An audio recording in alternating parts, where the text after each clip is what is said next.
where we teach Black people to wake up, clean up, and stand up. I want to first say we thank all of you who've been joining our lives. I've been trying to do them on a daily basis. One, because I think we need to step up our pace. We need to accelerate our pace of political education, particularly here in the States, United States, where there's a growing climate of that's heading in the direction of fascism. It's telling me that we must work harder and smarter. Those of us who are politically conscious, and those of us who are really truly working to protect and advance our people, members of our own personal villages or our collective village. I wanted to talk today about the issue of leadership is, leadership ain't. Now that's technically a one of the chapters in my last book. That book was called Leadership, Philosophy, Ethics, and Practice, and one of the chapters was called Leadership is, Leadership ain't. Primarily, and I wrote that because it dawned on me in several years of being in leadership myself and working with other leaders, community organizers, and activists that I don't know if people understand what leadership is and what it entails.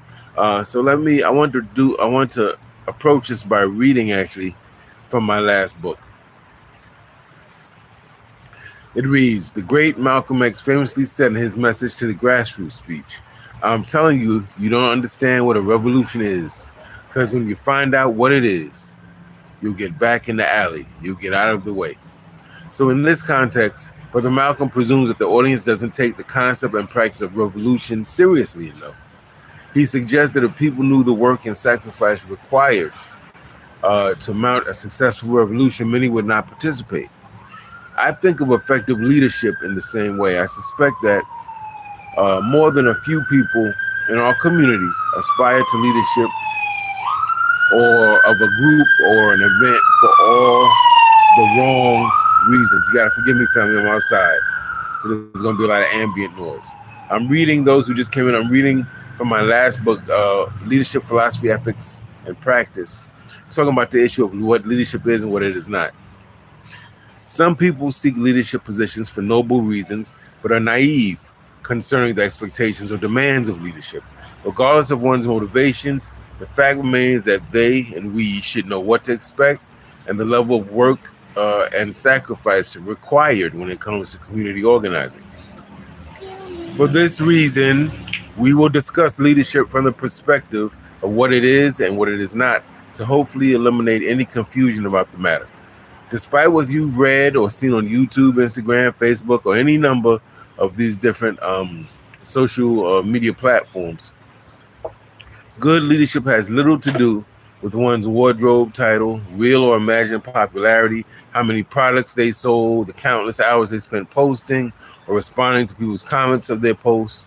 Um, Similarly, leadership has nothing to do with bossing people around or barking out orders, reminding anyone of how smart and accomplished you are, or being controlling or possessive with coworkers or group members.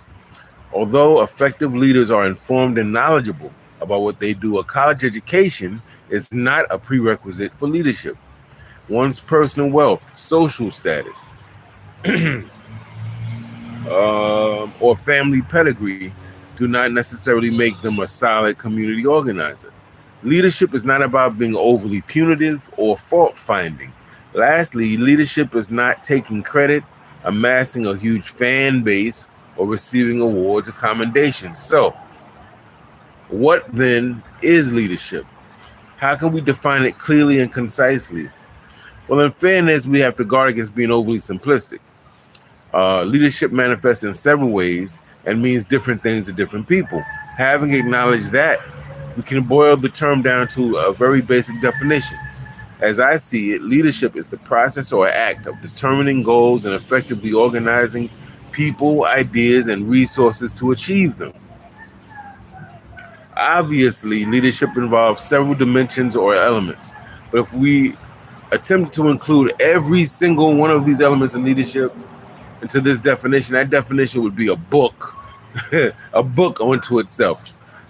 So I developed an acronym to help summarize elements of leadership in an easy to remember manner. And you can't see the book. This is my last book. called Leadership Philosophy, Ethics, and Practice. And it's an acronym. So imagine that you have the word leadership in red going down the page, leadership going down vertically. And then to the right, each letter stands for something. So the L in leadership, I have liberate, means liberates. Leadership liberates. E, leadership educates and empowers. A, leadership articulates and analyzes. D, leadership decides and delivers. E, leadership evaluates. R, leadership researches. S, leadership serves and structures. H, leadership heals.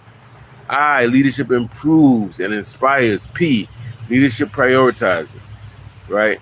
Um, so the simple thing I wanted to say, I gave a quick little way to remember what leadership was really about in that kind of acronym. But it's one of the things that I look at when I'm looking at these politicians. When I look at what is happening with people like Donald Trump, for instance, um, I, you can't really imagine why a man like that, who's overtly racist, overtly sexist and patriarchal, overtly fascist, overtly authoritarian, overtly narcissistic for sure.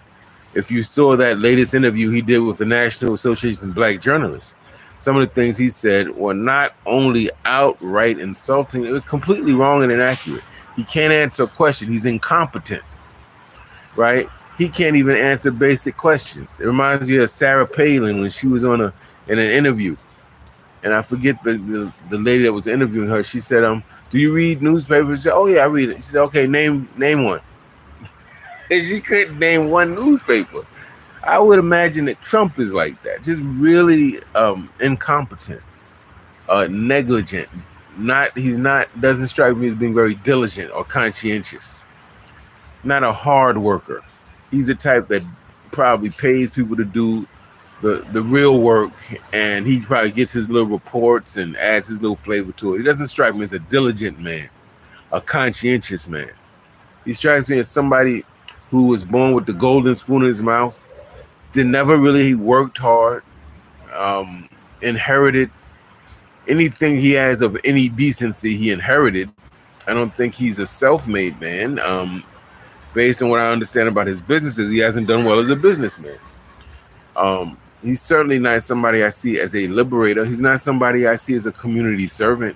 He's not someone I see as a transformative leader. You're not going to work with him and you become this great leader based on what he's modeled for you. You might become a great leader working with Donald Trump in opposition to what he modeled for you, right? So, but it's not because of what he showed you. It's because of what he didn't show you, or the wicked and malevolent things he shows you. You may say, I don't want to be like him, so you may become a good leader by default if you work with him. But he just doesn't strike me as somebody that's good for this country. Particularly my channel, we represent black people. So I don't think he's good for black people for sure, or brown people, or people they call people of color.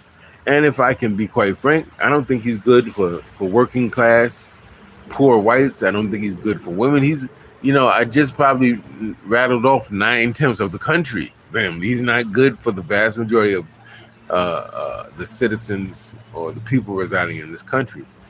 Therefore, I don't think any black people definitely shouldn't vote for Donald Trump. And I really don't see how anybody would be voting for Donald Trump. The only people I would see voting for him are people who are rich, materially wealthy, own a lot of land, have a lot of assets, and male, white men, definitely. Everybody else will have a tough way to go. And if you read any of the Project 2025, he has tried to distance himself from the Heritage Foundation. I don't think his politics perfectly align with the Heritage Foundation, but I do think there's a lot of intersections between his politics and Heritage Foundations. And he sees himself, as a narcissist would, as the end-all, be-all as the ultimate champ, as the person who has it all figured out, has all the answers. He doesn't strike me as anyone who has a level of humility to be able to have a cabinet and actually listen to the cabinet. He strikes me as the toxic type that would be hiring people to be in his appointing people to be in his cabinet, and then when they're giving him their reports based on their expertise in labor or energy or what have you, or defense, he would be randomly knocking them down. He would hear them, but he would be talking over them, interrupting them, and do what he wants to do anyway. This type of recklessness and lack of discipline um, does not make for a good leader of a parent-teacher association, of a Boy Scout troop, let alone family, an entire country of people with millions and millions of people. It's not going to work out. And predictably, if he gets into power again in this presidency in November, armed with the growing kind of fascist sentiment that's abounding now in this country, uh, aligned with, in addition to rather, support from the Heritage Foundation, which would be constantly in his ear, particularly with this Project 2025 plan they have for what he should do in the first 180 days of his presidency. It's not looking good, family, for those of us who are not rich, white, you know, own tons of property. It's not looking good for us because what he's trying to do is have absolute power. And that's not good leadership. We deserve better than that. We deserve leadership that sees us, that recognizes our diversity, that does not think it belongs to a group that's superior to others. We deserve leadership that is intelligent, that can actually answer questions when you ask them directly and not come up with all these evasive maneuvers because they're intellectually incompetent to answer a question. That's a bad thing. Bad thing. We need leadership that's not vindictive, that's not constantly trying to hit people and hurt people, undermine people. We need leadership that knows how to collaborate with others and cooperate with others for the greater good. If you listen carefully to what I said, if you listened earlier to that analogy of leadership I gave, where L stood for liberates and E stood for empowers and all the different letters stood for different things, he does none of them. The only thing Donald Trump is good for is a sort of a destructive. He's like a living spoof. he's like a walking, talking episode of Saturday Night Live.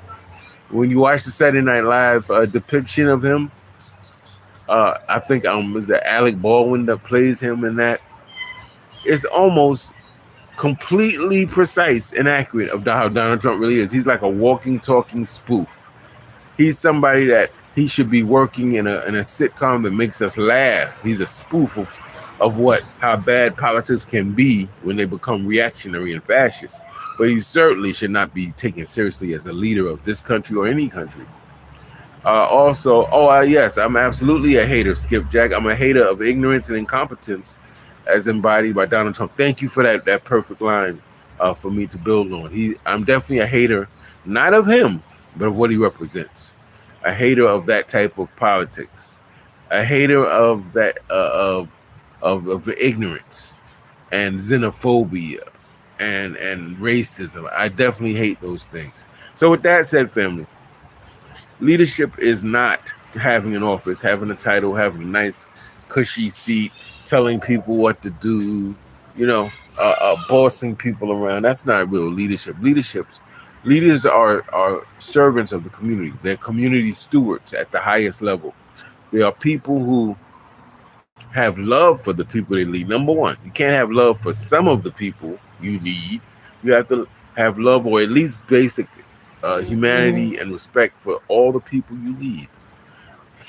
You have to be willing to do the work required, the work that is necessary to provide services to people, whether that's relief in terms of social services, making sure the economy is stable, making sure that people are protected, not in an imperialist way, going abroad, establishing all these military bases and trying to boss other countries into signing trade agreements that are favorable to the United States and disfavorable to their indigenous lands. No, not imperialist, not an imperialist way.